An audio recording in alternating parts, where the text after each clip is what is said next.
சின்ன மருமகள் சீரியல் இன்னைக்கான எபிசோடில் தமிழும் சேதுவும் தீக்குழியில் இறங்கிட்டு வந்து நிற்கிறாங்க. அப்போ அவங்ககிட்ட சத்தியம் வாங்குறாங்க.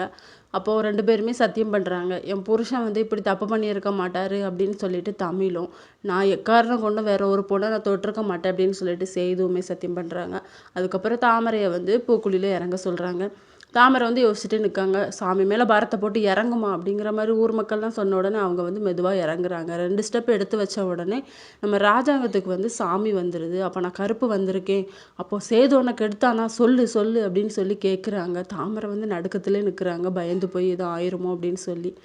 அது சொல்லு, இல்லைன்னா உன்னை கொன்னே போட்டுருவேன் அப்படிங்கிற மாதிரி சொன்ன உடனே, இல்லை மாமா என்ன எதுவுமே பண்ணலை, அப்போ நடந்ததை முழுசாக சொல்லு அப்படின்னு சொன்ன உடனே, அன்னைக்கு நடந்தது கேக்கில் வந்து நாங்கள் தான் மயக்க மருந்து கலந்து இப்படி பண்ணணும் அப்படிங்கிற மாதிரி எல்லாமே சொல்லிடுறாங்க.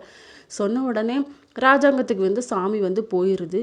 அதுக்கப்புறம் தாமரை வந்து கீழே உள்ள பார்க்குறாங்க. இப்போ கரெக்டாக சேது வந்து தாங்கி பிடிச்சி வெளியே உட்கார வச்சிடுறாரு. நீ இப்படி கேவலமான வேலை பண்ணுவியா அப்படின்னு சொல்லிட்டு தாமரையும் சாவித்திரியும் பிடிச்சி திட்டுறாங்க, வீட்டில் இருக்க எல்லாருமே, பாட்டியும் சேர்ந்து. அப்போ சாவித்திரி சொல்கிறாங்க, சாமி வந்து எனக்கு துணை இல்லாமல் இருக்கலாம், ஆனால் மகளிர் சங்கத்துலேருந்து எனக்கு துணையாக வந்திருக்காங்க அப்படின்னு சொல்லிட்டு எங்களுக்கு ஆதரவாக நீங்கள் போராடணும் அப்படிங்கிற மாதிரி சொல்கிறாங்க. நீலாம் ஒரு மனுஷியாமல் உன் அண்ணனுக்கு இவ்வளோ பெரிய துரோகம் பண்ணிவிட்டு எங்களையும் நீ கூட்டு சேர்க்குறியா, ஒழுங்காக செஞ்ச தப்புக்கு மன்னிப்பு கேட்டுட்டு ஒழுங்காக வாழப்பாரு அப்படின்னு சொல்லிட்டு அவங்க கோவத்தில் போகிறாங்க. இதோட இன்னைக்கான எபிசோட் முடியுது.